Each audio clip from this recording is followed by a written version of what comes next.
there, my crafty friends. It's Ashley Pfeiffer, the maker behind Stamped AF. I am an independent Stampin' Up! Demonstrator in Canada, and I'm sorry it's been a minute since I did a video. Have you ever been in a creative slump? Like, for weeks? Because this isn't the first time I've been in a slump, but I mean, I've also got other crafts going on, so it's not an entire creative slump. It's a card making slump. So, I figured I'd kind of keep it simple and go more technique driven. So I am going to be using the Honeybee Home and Hello Beautiful Honeybee Home stamp set and the Beautiful Shapes dies. So we are going to use the smallest of the hexagons, just the plain single hexagon, and then this double solid one.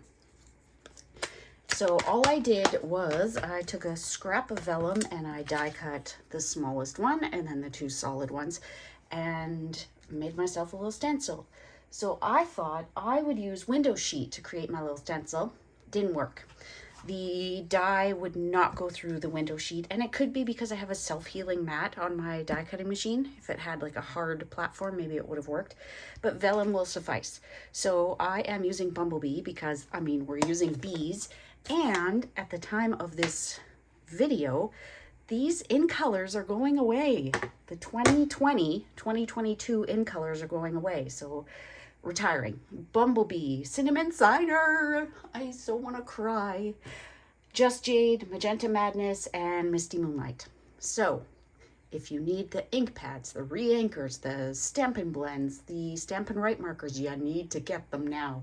All of that in-color stuff is going to go and go fast.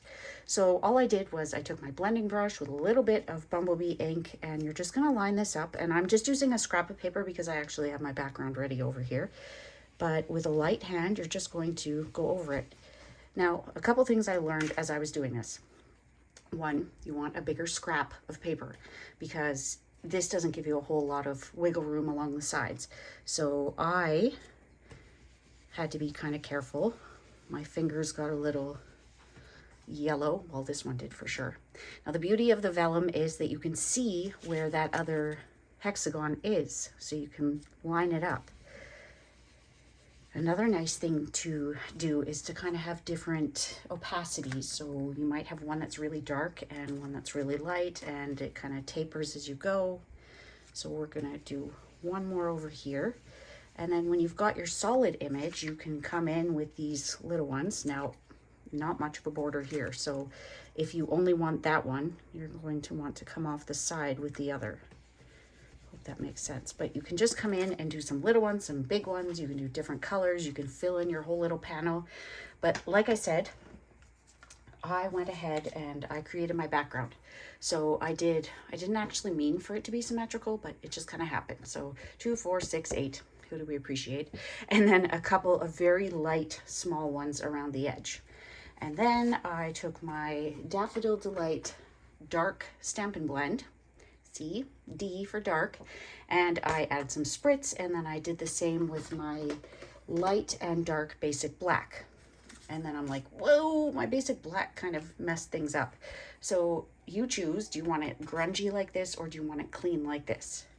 Now the next thing I did was I had some little tiny hexagons, which are these little solid ones, that were just plain basic white cardstock, and I thought I am going to stamp the bees from the Honeybee Home. So 1, 2, 3, and this one doesn't fit perfectly, but you know what? That's kind of the look I was going for, and I thought I'm going to cover up the spots that I really messed up with my spritz. So we've got one here, we've got one more here because you know the eye prefers odd numbers, right? So you can have it where it's got the point at the bottom, it's got the flat part at the bottom, whatever you'd like. Just because you have 2 with a flat at the bottom doesn't mean you can't have the third with a point. Okay, so there's that. I've got a basic black mat, and my main panel is 4 by 5 1/4, and then the black mat is 4 1/8 by 5 3/8. So we can go ahead and adhere those. I'm going to use a Stampin' Seal. I should mention that for this month's Global Stampin' Video Hop, the theme is critters. And like I said, I've had a bit of a slump creative card making slump, and I thought, critters, what am I going to use? I've done so much with the ladybugs. I've done, like, I thought animals. I could do the Whale Done stamp set. I could do the Turtle and Friends bundle, like so many different animal ones. And I thought, you know what? I haven't used this one. So let's do that. And I mean, these are critters, right? Critters, pests, whatever you want to call them. I mean, honeybees do good. They're not little buggers. So I thought what I would do is pop these ones up so that they're not so flat on the card.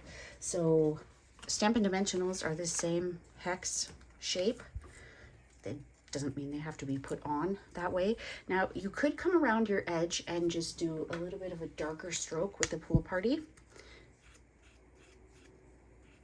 just to make it stand out a bit more. Now, when I stamped and colored these, I hadn't looked up a honeybee yet. I have since looked up a honeybee, and I probably could have recolored these. They don't actually have a whole bunch of gray and black, but truth be told, when I went looking in the catalog for samples with the bees, there's not very many. Most of them have the flowers from the bundle, not a whole lot of bees, which is funny because, I mean, this is the title character, right? It's the title track, Honeybee. But in looking up honeybees, taking it to the Google, they kind of, this part up here and their face is kind of like a So Saffron.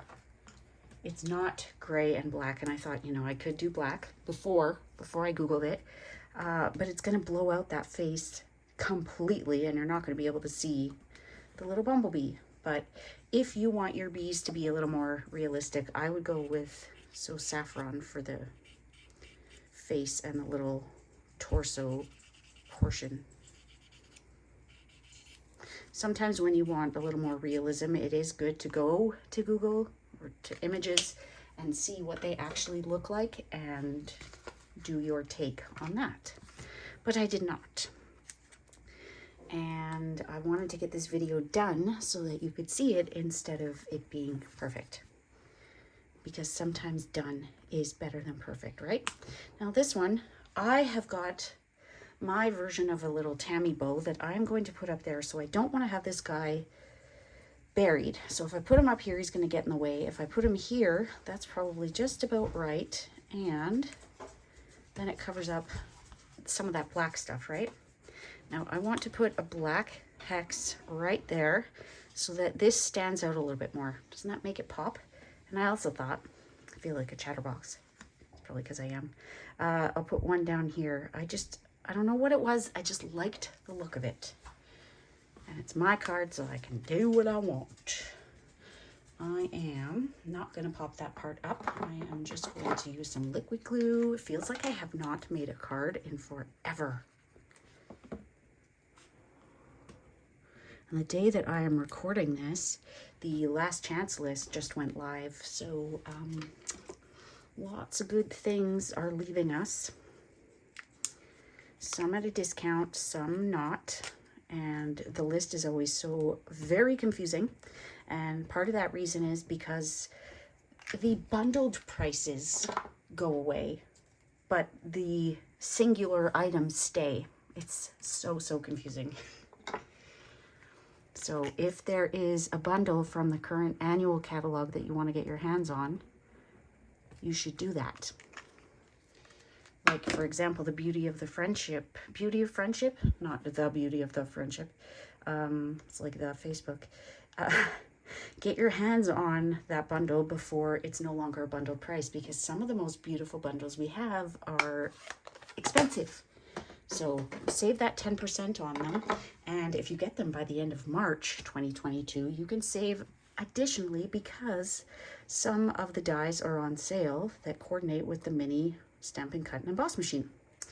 Okay, now one other thing I want to do is I want to stamp Best of Luck. Now I said these guys aren't little buggers.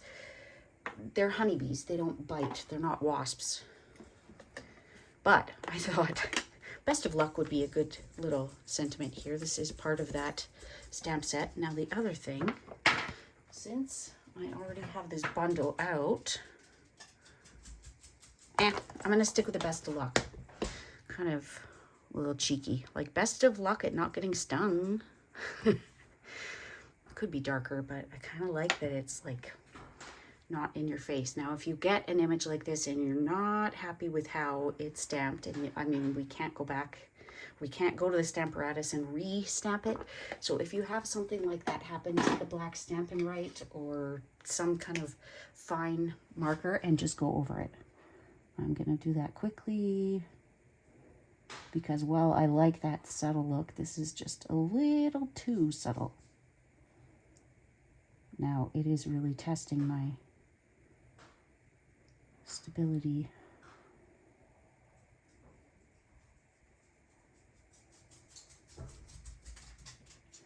Stability and tracing ability. Traceability.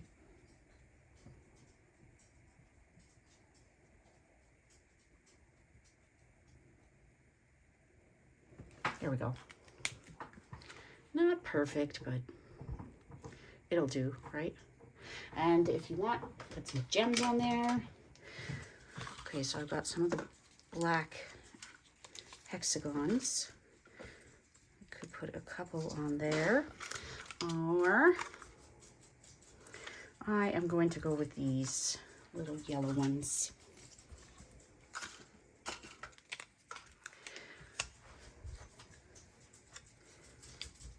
I know they're not hexagons, but I think they will bring in just a little bit of something. 3 might be enough. Yeah, I think I'm going to stick with that. So that is that. I'm going to skip the sentiment on the inside, but I will put a basic white panel in there. But I hope you enjoyed that, and be sure to hop on through and see everyone's critters. So good to see you, my crafty friends. If this was your first time here, welcome, of course. I hope that you will consider hitting that subscribe button and catch a new video.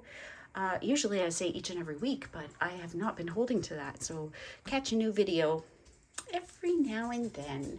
Just kidding. Thank you so much for joining. We'll see you soon, my crafty friends. Bye.